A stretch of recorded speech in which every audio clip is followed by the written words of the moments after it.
Solve करते हैं इसको। हाँ, क्वेश्चन में दिया है कि एक 30 मीटर चेन है, chain used for survey found to be 30.1 and 30। हम देखो मान के चले थे कि 30 मीटर की चेन है, लेकिन हमारे साथ धोखा क्या हुआ कि हमने नाप लिया इसको, नापने के बाद हमारे पास कुछ हमारे पास कुछ लेंथ आई, उसको भी छोड़ते हैं। कंडीशन ये दे रखी है कि नापा हमने 30 मीटर मान के, लेकिन बाद में पता चला, हमारे दोस्त ने बताया कि भाई जो तूने 30 मीटर मान के नाप लिया वो स्टार्टिंग में चेन 30.1 मीटर की थी, ठीक है, और लास्ट में वो चेन जब तूने नापता नापता चला गया तो वो लास्ट में 30.3 मीटर की हो गई थी। तो पहली बात तो एवरेज मान लो 30.2 मीटर की मान लो इसको, हमने नापा 30 मीटर मान के, लेकिन वो एक्चुअली में थी 30.2 मीटर, ठीक है। तो देखो पहली बात तो इस टाइप का कभी भी क्वेश्चन आता है, ठीक है, उसमें क्या होता है कि जैसे मान लो कि हमने 30 मीटर मान के नाप ली, लेकिन वो एक्चुअली में 30.2 मीटर थी, ठीक है। 30 मीटर मान के हमने मान लो 600 मीटर मान ली, ठीक है, तो उसकी एक्चुअल लेंथ थी कितनी। तो सिंपल तरीका इसका ये होता है, कोई फॉर्मूला याद करने की जरूरत नहीं, हमने नापी कितनी 600 मीटर, जो हमें नहीं चाहिए था वो डिवाइड में डाल दो, ठीक है। 600 में से हमें कुछ चीज़ निकालनी है, 30 मीटर नहीं चाहिए तो 600 में से डिवाइड कर दो, डिवाइड करके हम उसमें से कोई चीज़ निकाल देते हैं, इरेडिकेट कर देते हैं, और जो चीज़ हमें चाहिए होती है वो कर देते हैं मल्टीप्लाई। देखो 30 मीटर निकाल दिया, 30.2 मल्टीप्लाई कर दिया, ठीक है। ये एक एग्जांपल दे रहा था मैं, ऐसे ही क्वेश्चन सोल्व होगा ऊपर वाला ये।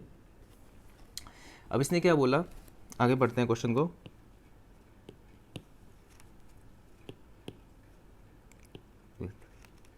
हाँ, आगे पूछा है उसने उसने बोला the area of the plan drawn to a scale. देखो पहली बात तो ग्राउंड पे उसने नाप लिया, ठीक है, 30 मीटर नाप के सोच के नाप लिया, और 30.2 मीटर थी, ठीक है। एरिया इसने नाप लिया, इधर से भी 30 करके, इधर से भी 30 करके, उसके बाद उसने उसको एक मैप पे प्लॉट कर दिया, जिसका RF था 1 centimetre is equal to 8 metre, मतलब 1/8, 0 मीटर है सेंटीमीटर, ठीक है। तो मतलब अगर ज़मीन पे वो एक था तो सॉरी, अगर ज़मीन पे वो 800 था तो मैप पे उसे 1 के स्केल पे उसको नाप के यहाँ पे लगा दिया, ठीक है, ड्रॉ कर दिया। अब उसने क्या बोला कि जब इसे ड्रॉ किया तो पहले प्लेनीमीटर से, तो जो यहाँ पे जो इसका एरिया आया, जो इसका एरिया आया वो आया 42.5 सेंटीमीटर स्क्वायर। तो ट्रू एरिया क्या होगा। देखो पहली बात तो सिंपल ये है कि 42.5 यहाँ पे है, तो ज़मीन पे कितना होगा, सिंपल सी बात है 42.5 ज़्यादा ही होगा, उसको मल्टीप्लाई करेंगे, ये RF है। देखो कोई याद करने की ज़रूरत नहीं है कि इन्वर्स ऑफ RF से स्क्वायर करते हैं, नहीं। देखो 42.5 सेंटीमीटर स्क्वायर है यहाँ पे, तो ज़मीन पे ऑब्वियसली इससे ज़्यादा ही होगा, तो एक बड़ी अमाउंट मल्टीप्लाई करेंगे। अगर लेंथ, इसकी लेंथ को वहाँ पे देखते कितनी लेंथ है, तो सिंपल एक लेंथ से मल्टीप्लाई करते हैं, लेकिन यहाँ पे एरिया है तो स्क्वायर से मल्टीप्लाई करेंगे, तो ये आ जाएगा 42.5 इंटू 800 स्क्वायर, ये आएगा सेंटीमीटर स्क्वायर में। अब देखो हमने क्या माना था, जैसे हमने अभी 600 वाला पॉइंट देखा था, हमने माना था इसको कि 30 मीटर मान के हमने नाप ली थी, तो 30 से डिवाइड करेंगे, एरिया है तो 30 स्क्वायर से डिवाइड करेंगे, मल्टीप्लाई 30.2 का होल स्क्वायर, ठीक है। दोबारा समझो,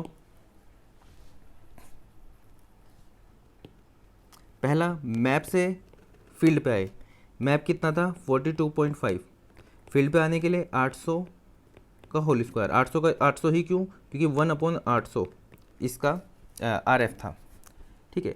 अब यहाँ पे आ गया, ये हमने माना क्या था 30 मीटर की लेंथ चेन थी, तो इस एरिया के लिए 30 के स्क्वायर से डिवाइड करेंगे, लेंथ होती तो सिर्फ 30 से डिवाइड करते, एक्चुअल में कितनी थी 30.2 होल स्क्वायर, तो इससे हमारे पास आंसर आ जाएगा 2756.4 मीटर स्क्वायर। यहाँ पे ये देखो सेंटीमीटर स्क्वायर में है, तो अपॉन 100 इंटू 100 ये कर देंगे, तो इसका आंसर हमारे पास ये आएगा। कैलकुलेशन नहीं करेंगे यहाँ पे, ठीक है, आप देख लेना, बाकी हाँ आंसर यही आएगा। नेक्स्ट हम चलते हैं क्वेश्चन नंबर 4 पे।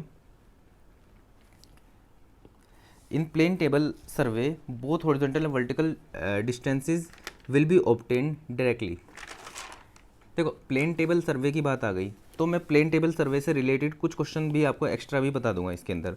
वैसे इसका आंसर ओब्वियसली टेलीस्कोप एलिडेड ही होगा। प्लेन एलिडेड पहले यूज़ होता था, अब ये आउटडेटेड हो चुका है, अब टेलीस्कोप एलिडेड ही होता है, ठीक है। और दूसरा वर्टिकल और हॉरिजॉन्टल डिस्टेंस दोनों निकालने के लिए टेलीस्कोप एलिडेड का यूज़ करते हैं, इसका भी कभी कभी यूज़ करते हैं, लेकिन मेनली अब ये यूज़ होता है, ठीक है। अब प्लेन टेबल सर्वेइंग के अंदर 3-4 चीज़ें याद रखो। पहली चीज़, इसके अंदर क्या क्या इंस्ट्रूमेंट यूज़ होते हैं। तो एक होता है प्लम्बिंग फोर्क, ठीक है, प्लम्बिंग फोर्क ऐसे लटका हुआ होता है। ये किस लिए होता है, सेंटरिंग के लिए, ठीक है, सेंटर करने के लिए। जो प्लेन टेबल हम लगाते हैं, जैसे ए पॉइंट है, इसके ऊपर लगानी है, तो इसको सेंटर करने के लिए कि ये जो इसका पॉइंट हो सेंटर, वो जस्ट इस पॉइंट के ऊपर आए, तो प्लम्बिंग फोर्क यूज़ करते हैं सेंटरिंग के लिए। दूसरा हम यूज़ करते हैं लेवल ट्यूब। लेवल ट्यूब, हमारे पास जो प्लेन टेबल होती है उसको हम हॉरिजॉन्टल चाहते हैं कि ज़मीन के जस्ट पैरेलल हो वो, तो यहाँ पे दो इसके अंदर परपेंडिकुलर डिस्टेंस पे हम यहाँ पे लेवल यूज़ करते हैं बबल वाले, और देखते हैं कि क्या कहते हैं ये बिल्कुल सेंटर पे लाई कर रहे हैं क्या। अगर ये सेंटर पे लाई करेंगे इसका मतलब ये बिल्कुल हमारी प्लेन टेबल जो है हॉरिजॉन्टल है। तो लेवलिंग के लिए हम यूज़ करते हैं लेवल ट्यूब या फिर स्पिरिट लेवल। तीसरा कंपास, ट्रफ कंपास। इसके अंदर याद रखना कि जस्ट पूछ लिया जाता है कि प्लेन टेबल में कौन सा कंपास यूज़ करते हैं, तो इसका नाम होता है ट्रफ कंपास, ठीक है। ये होता है ओरिएंटेशन के लिए, ठीक है, कि कितने डिग्री पे है नॉर्थ साउथ, ठीक है। और नेक्स्ट इज़ एलिडेड। ये होता है साइटिंग डिवाइस, कुछ इस टाइप से होता है, ये ऐसे बना होता है कि हम ये ऑब्जेक्ट वेन, ठीक है, ऑब्जेक्ट वेन आई वेन, इधर से हम देखते हैं, ऐसे देखते हैं जहाँ पे हमें पॉइंट देखना होता है। यहाँ पे ये स्केल होता है, इसको फिड्यूशियल एज कहते हैं, ठीक है। ये सब पूछे जा चुके हैं क्वेश्चन की क्या क्या पार्ट हैं इसके, ठीक है। इसको हम क्या कहते हैं, टेलीस्कोप लगाओ, इसके अंदर लेंस वेंस लगा दिया तो टेलीस्कोप एलिडेट बन जाएगा। आगे सुनो, इसके अंदर क्या होता है, इसके अंदर मेथड्स होते हैं प्लेन टेबल के सर्वेइंग के। 3-4 मेथड होते हैं। पहला मेथड होता है रेडिएशन मेथड, ठीक है। सिंपल आप जान लो क्या होता है, टर्मिनोलॉजी जान लो कि ये टर्म आए तो इसका मतलब आंसर ये है। तो रेडिएशन मेथड होता है, इसके अंदर क्या करते हैं, हम टेबल लगाई, यहाँ पे हमने सेंटरिंग की, ठीक है। यहाँ पे point A B C D, अगर किसी पॉइंट से सारे points A B C D सब दिख रहे हो तो हम रेडिएशन मेथड का यूज़ करेंगे। देखो यहाँ से एलिडेट लगा के देखेंगे इधर, ठीक है, ये पॉइंट आ जाएगा ए, ये आ जाएगा बी, सी, ये आ जाएगा डी, ठीक है। यहाँ पे ड्रॉ कर दिया। तो रेडिएशन मेथड का भी यूज़ करेंगे जब पहली बात तो स्मॉल एरिया होगा, स्मॉल होगा तभी सारे पॉइंट दिख पाएंगे, ठीक है, बस। दूसरा है हमारे पास ट्रेवर्सिंग, ठीक है, कंपास ट्रेवर्सिंग जैसा ही है, थियोडोलाइट ट्रेवर्सिंग जैसा ही है। इसको हम यूज़ कब करते हैं, ये याद करने वाली बात है, क्वेश्चन आ चुके हैं बार बार, एसएससी में भी आ चुका है। कब, जब नैरो स्ट्रिप होगी हमारे पास, मतलब एक सरकना रास्ता होगा, हम तब इसको प्लेन टेबल सर्वेइंग का ट्रेवर्सिंग यूज़ करेंगे, ठीक है। जैसे रोडवेज और रेलवेज, उसमें हम ट्रेवर्सिंग यूज़ करेंगे। Next is intersection. Intersection plane table surveying कब यूज़ करते हैं, जब एक पॉइंट से तो हमें सारे पॉइंट्स नहीं दिख रहे हैं, लेकिन 2 पॉइंट हमने ऐसे चूज़ कर लिए जिनसे हर एक पॉइंट दिख रहा है। मतलब तीसरा पॉइंट यहाँ से नहीं दिख रहा था, लेकिन यहाँ से ये दोनों पॉइंट दिख रहे हैं, यहाँ से ये नहीं दिख रहा है। सारे ना दिखे, लेकिन इन 2 पॉइंट से सब पॉइंट दिख जाएँ, ठीक है। इसको जब जोड़ देते हैं, इसको बेस लाइन कहते हैं, ठीक है। ऐसे जब ऐसा कुछ कंडीशन आ जाती है तो हम यहाँ पे यूज़ करते हैं इंटरसेक्शन, ठीक है। और ये हम कब करते हैं यूज़, जब हिली एरियाज़ में यूज़ करते हैं। ये भी क्वेश्चन पूछा जा चुका है एक बार। चौथा पॉइंट होता है रिसेक्शन, कि मान लो हमने प्लेन टेबल सर्वे पे ड्रॉ कर लिया, ये ड्रॉ कर लिया, अब हमने इसको रखी, अब हमें पता कराना है कि ये जो पॉइंट है ये कहाँ पे है, तो हम इसके अंदर रिसेक्शन यूज़ करेंगे। अगर रिसेक्शन, ठीक है, कि हमें ओरिएंटेशन पता करनी है अपने स्टेशन की, तो हम यूज़ करेंगे ये रिसेक्शन। इसके भी 3 तरीके होते हैं, 2 पॉइंट प्रॉब्लम, 3 पॉइंट प्रॉब्लम और बाई बैकरे। ये बहुत फेमस क्वेश्चंस हैं, आते रहते हैं कि 2 पॉइंट्स प्रॉब्लम किसका पार्ट है, तो रिसेक्शन का पार्ट है, प्लेन टेबल सर्वेइंग का रिसेक्शन का पार्ट है।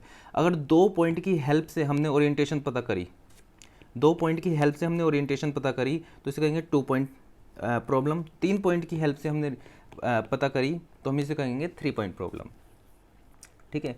नेक्स्ट, इसके अंदर हमने सब कुछ जान लिया प्लेन टेबल सर्वेइंग के बारे में, जितना हमने जानना चाहिए था। थोड़े बहुत और क्वेश्चन होते हैं इसके अंदर, लेकिन आगे बढ़ते हैं इसके अंदर, ठीक है। तो इसका टेलीस्कोप एलिडेट होगा इसका आंसर। नेक्स्ट क्वेश्चन आते हैं, the ruling principle of plane table surveying, ठीक है, हर बच्चे को पता होगा इसका आंसर क्या होता है, from whole to part. Whole to part हम क्यों करते हैं, ताकि हमारे पास जो क्या कहते हैं एक्यूमुलेशन ऑफ एरर हो वो मिनिमम हो जाए, ठीक है। जैसे हमें कोई एरिया नापना है, ठीक है, तो हम क्या करेंगे, जैसे हमें क्या कहते हैं कैलकुलेशंस मेजरमेंट्स लेनी है, तो हम बाहर से चलेंगे, ठीक है, फिर अंदर की साइड आएंगे हम, ठीक है। उससे क्या होगा, एक्यूमुलेशन ऑफ एरर कम होगा, ठीक है। कि जैसे पहले 1000 मीटर स्क्वायर का एरिया था, फिर 50 मीटर स्क्वायर पे आए, ठीक है, 1000 में हमारे साथ कुछ गलती हुई होगी, ठीक है, तो 50 पे आ गए।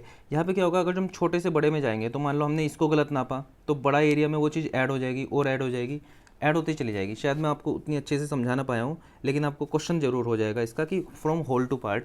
और इसका जो दूसरा प्रिंसिपल होता है सर्वेइंग का, वो ये होता है कि कोई भी पॉइंट को लोकेट करने के लिए हमें मिनिमम 2 पॉइंट्स की ज़रूरत होती है। अब जैसे सी पॉइंट को हम लोकेट करना है तो ए और पॉइंट की हमें ज़रूरत पड़ेगी। ए और बी हमारे पास नॉन पॉइंट है, तो हम कैसे कर सकते हैं कि हम, ठीक है, हम कैसे कर सकते हैं इसको। एक तो तरीका ये है कि ए सी नाप लें, बी सी नाप लें, ठीक है, हमारे पास आ जाएगा। दूसरा क्या होगा कि हमने ए बी से कोई एक लाइन खींची, ठीक है, और यहाँ पे हमने क्या किया, इस पॉइंट से हमने परपेंडिकुलर ले लिया सी, तो हमारे पास एक एंगल हो गया और एक लाइन हो गई, ठीक है, 2 ओरिएंटेशन हो गई। दूसरा क्या है कि हमने ए और बी और सी, ए और बी के लेंथ देख ली हमने कितनी है, और यहाँ से हमने एंगल देख लिया थीटा। अगर ये लेंथ पता है हमें और ये एंगल पता है तो हम सी की क्या कहते हैं, सी की ओरिएंटेशन पता लगा सकते हैं।